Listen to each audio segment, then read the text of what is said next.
Welcome back, everybody, to another episode of The Development Project. I'm Caden. The beautiful specimen standing across from me is Tristan. What's up, man? That's the nicest thing anyone said to me in a while, so I really appreciate that. Yeah, no, man, I'm excited. We're one day away from the best month of the year. Baby forward. It's facts, actually. July, it is the best month, and here's why. 16% of our membership base has birthdays in July. That's the most of any other month. So we have a lot of birthdays to celebrate. Oh, that's super exciting. Yeah, your birthday's... Mine's in July. 17th. I don't know a little bias. I feel like I thought it was July, so then when you said next month, I was like, oh yeah, Baby Ford's coming soon, but no, that's not till August, so we still got a little while to go for that. So speaking of Baby Ford, Becky and I just had 2 baby showers this past weekend. Saturday we had the baby shower at the gym, and it was really nice to see everyone who could make it out come out and support. We had some nice yummies. And then Sunday we got to do a new thing. We had a virtual baby shower with all of our friends and family back home, and or friends and family who are all over the United States. So that was really cool. 2 of Becky's bridesmaids put that on for us, made some games for us, all this kind of stuff. And it was funny because over the last month we've been getting all these packages, from Amazon and stuff, and we haven't been able to open them. So they've just been sitting in our downstairs library. Super fun time. Really good experience to, obviously have with all of our loved ones. But now comes all the stuff, all the building, really setting up baby's room and all that stuff. So we're really excited. We have a lot on our plate, though. We got a lot to get done before the middle of August. So, do you have anything built so far? We already did the crib. We did a 3-dresser drawer, high table. We'll do the stroller. I'll do the glider. Our chair, but that'll basically be our chair, actually. So, but we're still waiting on 1 or 2 other things. They show that they have been bought. So we'll wait for them to arrive. But we got a dresser still coming and stuff like that. Yeah, so. Super exciting. In other news, our last episode, we did fantasy CrossFit Games predictions. And then recently, realized that the prospect of the games continuing is getting ever more positive, especially with understanding that the new CEO of CrossFit actually likes the games, unlike the last one, and wants to make them better and make them more fun. I just listened to Dave Castro on the Talking Elite Fitness podcast, and he talked about how he wants to again condense the season into a sort of what looks like the old format. Might see regionals again, maybe. We'll see what kind of comes out of that. That's really exciting for us. That's something Becky and I used to do every year. Every single May, it was generally the Memorial Day weekend. So it would literally be, we'd go down to Nashville, Music City Center. That's where the Central Regional always was. We went 3 years in a row. And then we would literally come back that Monday and do Murph on Memorial Day. Yeah. So that was just that was just what we did. We really enjoyed it. And then, to have regionals go away and not really have that thing that we travel to anymore. I'm really excited for that, but it does sound like it's a 50-50 thing. It's not set in stone yet. And I haven't heard 100% that the Open, but he did allude that would probably happen because, correct me if I'm wrong, are we latter of September now is the games if it's going to happen? And I think the Open's going to go back to its original time frame in February. I think that's going to be a restructuring of that whole system and stuff. So I think we're going to get at least Open back to the normal time that it was. I don't see sanctionals completely going away, but I see them maybe paring it down into less sanctional competitions and making them more like global regionals. And I like that idea. I think another opportunity is this is a way for athletes to a host of things. Even though it might not be what punches their ticket to the games anymore, there's still 2 things. You can either use it as a tune-up still for where you're at in the season, or 2, you don't have to think about the games. You can actually be a professional athlete, never even have to go to the games, but go win prize money at, what were we up to? 27, 28 sanctionals? And some of those have payouts of 50,000+. Go win 2 and you just made six figures for the year. Yeah. So I think that's a really good opportunity. I think that keeping sanctionals, even if we do go back to regionals, which I do hope, it opens up opportunities for all the apparel companies, supplement companies. Ironically, that's something we're going to talk about today. So yeah, I think it just opens up all these opportunities, not to mention Nike, Reebok, Snow. I don't know what that's going to look like with CrossFit. Yeah, that's is interesting. another shoe company going to come in and, do some type of thing with CrossFit. Yeah, That'll be really interesting. that'd be cool to see if Mr. Rosa goes and rekindles that relationship, potentially seeing if Reebok would want to continue in their sponsorship, or if not, if someone else like a Rogue or a Noble or something like that wants to sponsor the games and kind of get there. With the new shoe deal from last year, athletes being able to wear whatever shoes they want, that was a big deal for a lot of those companies. So I think what's cool, just in the last 2 days of seeing interviews with Ben Bergeron, Nicole Carroll coming back, all those things, is it's not just that everyone's back on board. It's like people are excited for what is to come. It's not. It's no longer like, oh, okay, we're good again. No. We're going to be better than before, and I'm really excited for the opportunities, relationships, partnerships that can really blossom from that. So much to come. yeah. Super exciting. And we'll keep you all posted as things change and as we see cool stuff happening. We'll just throw it in sporadically in the podcast. But for today's episode, we thought it would be fun just to talk about nutrition. We didn't really have a specific plan. I think we're just going to kind of roll with whatever comes to mind. But nutrition is something that we're passionate about and we enjoy. We think is a very integral part of being an athlete, being successful with, weight loss, strength gains, all the goals that you want for yourself when you're trying to be healthy. So, we'll kind of dive into food groups and how you should eat certain types of foods. We'll probably especially touch on supplements because that's something that I think some people are not as aware of or a little bit more ignorant of how to properly use supplements and what they mean. So we'll just kind of start, I think, with what CrossFit teaches from a nutrition standpoint, and then move wherever the trail takes us. Yeah, and just piggybacking onto you, Caden, it's kind of Chase talked about it last week. It was not at all what the podcast was about, but it just goes to show how important it was to him and his success at his age, all the things that he's accomplished in his life.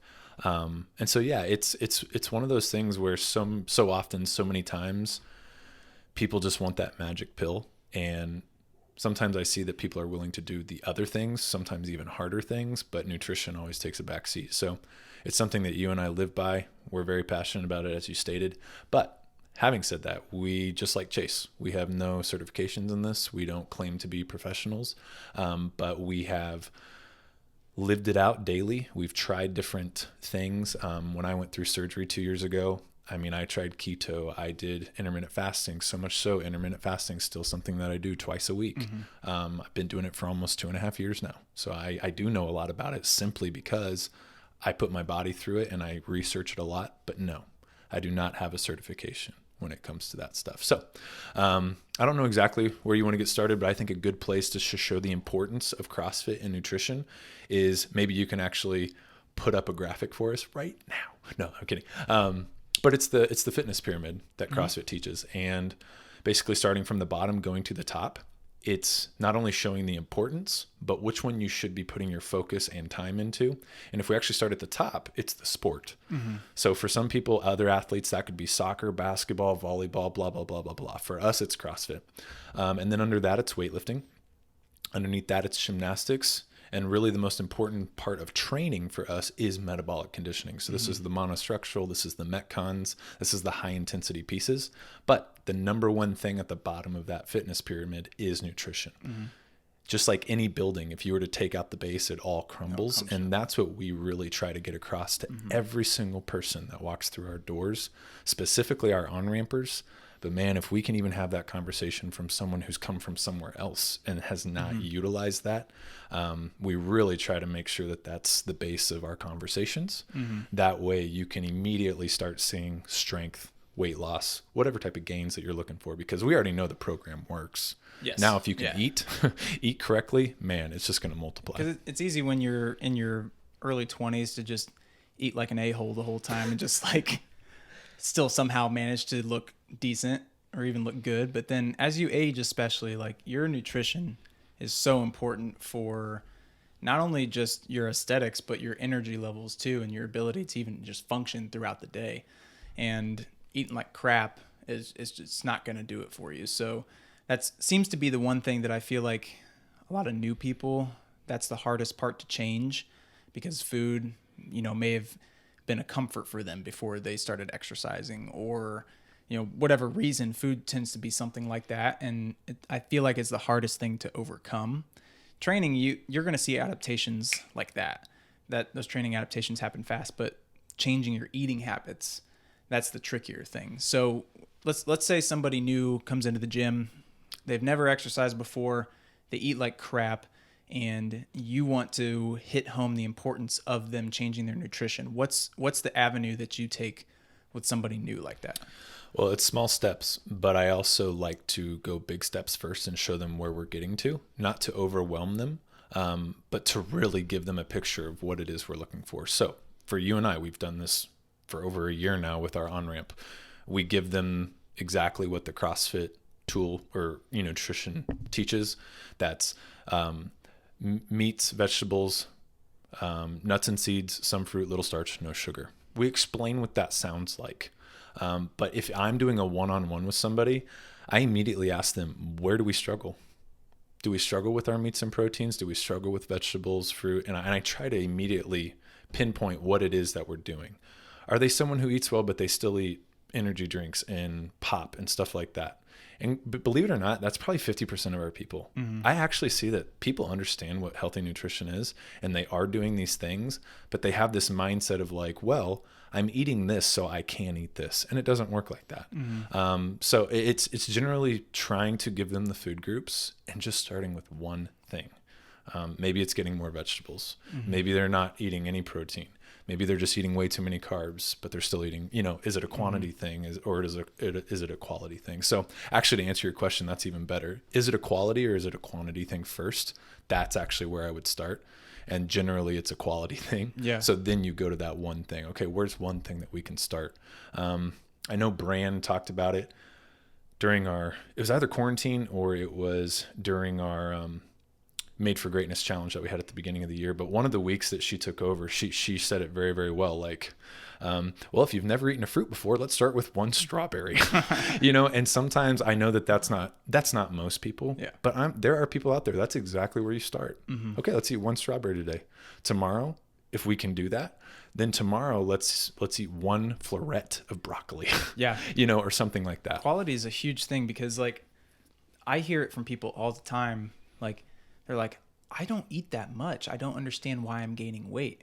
And it's like, well, what does your food look like? You might not be eating that much, but you might be eating a bunch of junk. And add that into a sedentary lifestyle where you're not exercising at all. That's a recipe for gaining weight. I don't want to go down this path yet because it would be skipping too many things. But then kind of to your point, a lot of people in today's society, so much food is fake that you're eating empty calories. And so your body actually might not be thinking it's having any caloric intake.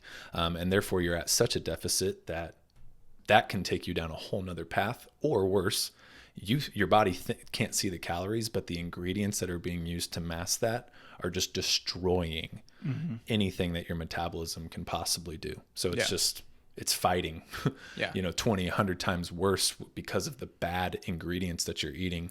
And we might get into that. That might be a good conversation too, but. So let's go ahead and let's focus on the quality for now. Mm-hmm. And then maybe we can focus a little bit later on quantity, thinking about like portion sizes and how you structure your meals and all that kind of stuff. So from a quality standpoint, let's go through the meats, vegetables, nuts, seeds, some fruit, little starch, no sugar. Let's talk about first the meat and veggies. Mm-hmm. What types of meat are the best types of meat? Mm-hmm. Why do we need to be eating meat? What's the importance of having that? And then with vegetables, why are vegetables important? Let's just kind of go in that area and talk about that. Yeah, we'll try to make this quick. So this is not to offend anybody who eats a certain way. Some people, whether it's a belief system or literally their body the way that they can intake things. We're not talking vegan, vegetarian, anything like that. Right. So please don't take offense to this episode. You'll still hear a lot of great things in here. It's not just going to be about meat. Right. So maybe skip over this for just a second, but we're still going to talk about a lot of other good things. The thing to know about protein, specifically meat, animal protein, and dairy, is they are the only whole proteins that we have. And what that means is there's 13 essential amino acids out there. Having all 13 of those makes it a complete protein. Basically stating that if you're eating 4-ounce chicken breast for 28 grams of protein, you're getting 100% quality. Every single gram of that protein is going towards building your muscle blocks, those kinds of things. And as a trail, the reason we say building muscle is when we train, we introduce damage to muscle tissue. Whether it be, through different types of contractions or loading and all that kind of stuff, we damage our muscles, and our body has to then go through protein synthesis in order to rebuild the muscle. And we get those essential amino acids by the food that we consume. We don't produce, I'm not sure, is it all of them or most of them we don't produce? I'm not exactly sure, but I don't think it's all. No, right. It's not all. So by consuming the right types of food, we're giving our body the stuff that it needs in order to appropriately repair the damage that you've done to your muscles through training, and that's how you grow, and that's how you're able to handle more load over time. So. Correct. Yeah, that's a good plug. I'm sure there's many people who would not have known what I was talking about, so I really appreciate you stopping and telling that. So just giving an example. Some people don't even understand that some certain things are not considered a protein food. For example, nuts.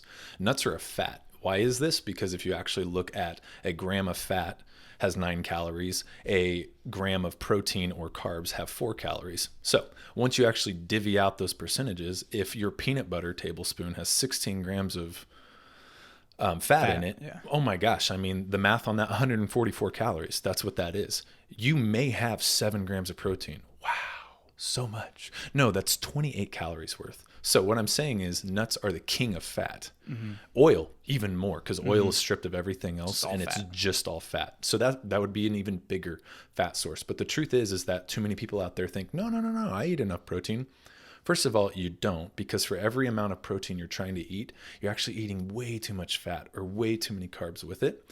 And then lastly, as we're discussing right now, nuts, and I'm not exactly sure, it might be 7, 8, or 9. It's something in there.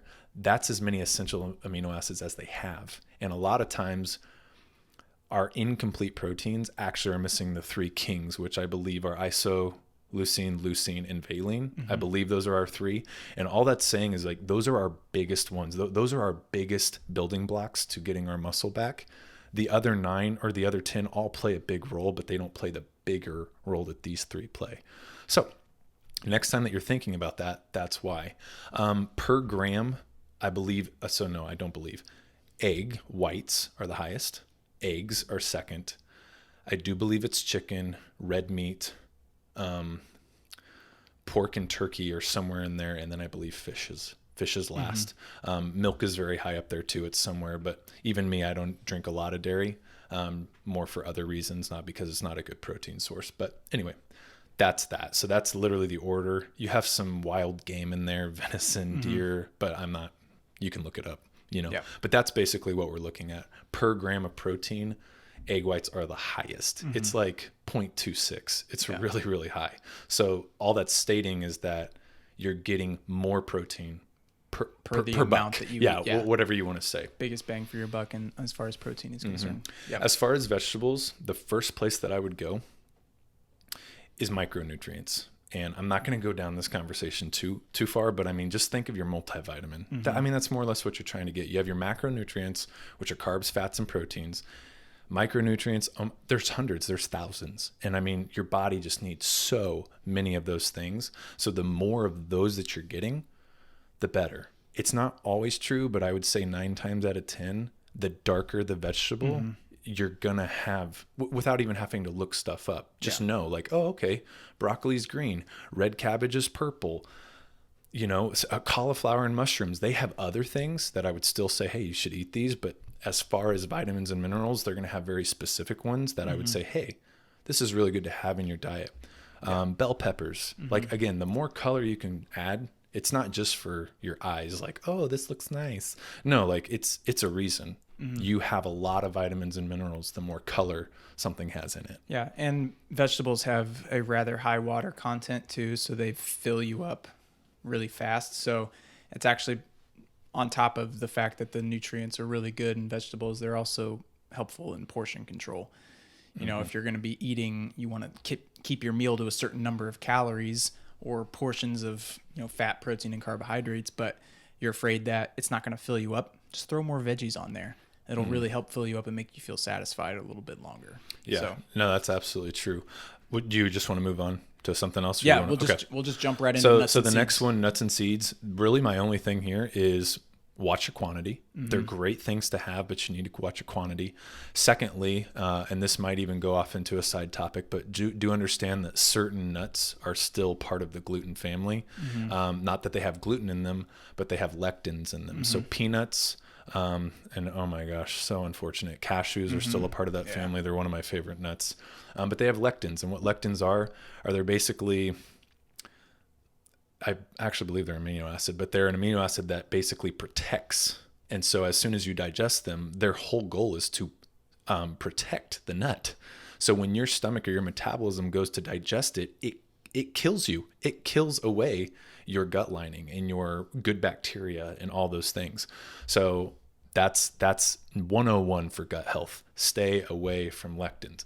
Lectins are in gluten, beer, nuts. There's a lot of other things. Do your research, look up what foods have lectins, and I'm telling you right now, stop eating them, and you will immediately not only become a healthier person from looks, but the inflammation in your body will immediately come down. I promise you guys, after you eat food, if you are immediately gassy and cramping and all that kind of stuff, that's not what you should feel like. Nope. That normal gut health is after you eat certain types of foods, you should feel normal. You shouldn't, after having a handful of cashews, feel like you have to, fart all over the place. Like it's a-hole and fart. I love it. Sorry, I guess I'm no, on a it's tangent, funny. but it's uncomfortable. Yeah. It definitely is, and I feel that. When I eat certain, especially peanuts, like peanuts is one of the things that when I consume those, my gut immediately just gets inflamed, and I just don't feel the greatest. And so sometimes I'm not as diligent about those sorts of things, but it's important information for people to know. If you're eating certain things, if your body reacts a certain way, maybe that's something that you shouldn't be eating, and that's different for everybody. But okay, from there, it's some fruits. So really, I don't want to talk about anything the same. Fruits are basically the exact same as vegetables, except for one huge detail to me. And that is, actually there's two. Big one, no. Fructose and sucrose sugars. So simple sugars and more complex sugars. Understand that when we say no sugar in that title, we're not talking about natural sugars. So we're not talking about fruit. However, you still need to be mindful of the fruit you're intaking, because the higher fructose, I can't even remember, is it kidney or liver? I don't even remember, but whichever one can only hold up to, and I believe, obviously person's different, but 8 to 10 grams of fructose at a time. So if you're not a very active person, an active person could probably have up to 20 grams a day. But once you fill that liver storage, I believe it is, or that fructose storage, all other fructose, they immediately start storing as fat. So if you're eating too much of that and you're not getting rid of it, you are just going to be getting more and more fat. Science trail. So when we talk about fruits are our carbohydrate source. That's what sugar is. Same as like when you get your breads and your rice and all that stuff, it all turns into sugar in the body. Your body's response to loads of sugar is insulin. So insulin is that storage hormone that you're talking about. So when you have an excess of carbohydrates in your body, the pancreas releases insulin. Insulin circulates and it divvies up the carbohydrates to where it needs to go. So you store a specific amount of carbs in your muscle to be readily used when you exercise. You store some in your liver, and then you store the rest, the excess, as fat. And then, so if you have too high of an insulin spike because of too much sugar, then if that's a consistent thing over a long period of time, and we're talking like that fruits, processed foods, all that stuff included in this, you build up what's called insulin resistance. your body starts to not recognize that amount of insulin as being something that's problematic, and that's how you develop type 2 diabetes. And so when we talk about some fruit, and you notice even in the title of the whole thing, nothing says get in as many grains as possible. Like, we're trying to limit that sort of processed, over enriched sort of stuff because we don't want to develop insulin resistance in our bodies. We want to be able to utilize carbohydrates in an effective way for fuel and not set ourselves up for just storing things constantly. So when we talk about storing, the fructose and all that stuff into our muscles and our liver, that's kind of what we're talking about. Correct. Yep. That's really, really good, Caden. Secondly, I don't want to spend too much time on it, but it's definitely the glycemic index. Mm-hmm. We'll talk a little bit more about that when we talk about starch next. In fact, it might even be a good segue. If you're a performance athlete, if you're a CrossFitter, if you're trying to get to certain goals, this is where I don't like the glycemic index. The glycemic index to me is almost more important for a less active person who's still trying to lose weight, trying to be healthy and those kinds of things. But the glycemic index can actually be a huge benefit and friend to someone who is trying to perform. Mm-hmm. Because the glycemic index got such a bad rap, or good rap, however you want to look at it, for so long because it basically was like, just don't eat these foods if they're higher than this. Are you kidding me? There's some healthy foods on there. There's fruits on there. There's vegetables. There are beets. There's vegetables on there. Bananas really high? Bananas are really high. They're medium. I mean, I think they're 40 to 50. Okay, so probably not. But like high. watermelon. Watermelon's one of the highest ones, I think, behind dates. But guess what? Per gram, it's one of the lowest. So it's got the least amount of sugar in it. But if you have too much of it, it is going to spike your insulin so badly. Mm-hmm. The other thing that I would like to talk about here is cortisol. So that's another thing, understanding your cortisol. When does cortisol naturally spike? When you wake up, when you're exercising, when you're super stressed. Stress hormone. Yeah. Stress hormone, right? So understanding that certain foods can spike your cortisol. You don't want to spike your cortisol really when you don't need to. It's going to naturally do it over the course of a day. So it's also understanding what foods are going to raise my blood pressure, raise my insulin, spike my cortisol. Well, if your cortisol is already being spiked, then those are the foods that you want to eat when it's spiked. It's almost like the opposite. That's exactly what you want to do. You don't want to eat foods that are going to bring your cortisol down in moments when you want to keep your cortisol high. It's that fight or flight. Mm-hmm. So, for example, white rice got super bad rap. Brown rice got a super good rap. Brown rice is the devil, literally the devil. Okay, it only got a good rap because it's so fake. It has this exterior on it that won't let your body digest it. And because of that, well, guess what? Your blood sugar doesn't rise very much. So it's a super healthy food. No. White rice has more vitamins and minerals. It's easier for the body to digest. And in certain moments of the day, you should be eating things that you can easily digest. Total side note. And it's tastier. Totally tastier. Absolutely. Like when my wife puts stuff in the Instapot and I come home and I smell she did rice, I'm like, oh my gosh, fluffy it's so white good. rice. Fluffy white rice. So for those of you who don't know, my wife, she had, she has colitis. And we found this out about 3 years ago. And my wife and I, we've been doing CrossFit for over 7 years now. She's been doing it other than the first year, just about as much as I do. And my wife was literally bigger than she is right now at 33 weeks pregnant. That was her when we were doing CrossFit. And we found out how to eat healthy. I helped her. I made her a meal plan, blah, blah, blah, blah, blah. She was eating healthier than me. And she was eating this to a T. Mm-hmm. Meats, veggies, nuts and seeds, some fruit, little starch, no sugar. And she was not losing weight. She was gaining weight. And I'm not talking about, oh yeah, she was just gaining muscle. No. She was getting physically bigger. She was getting bloated. She was feeling terrible about herself.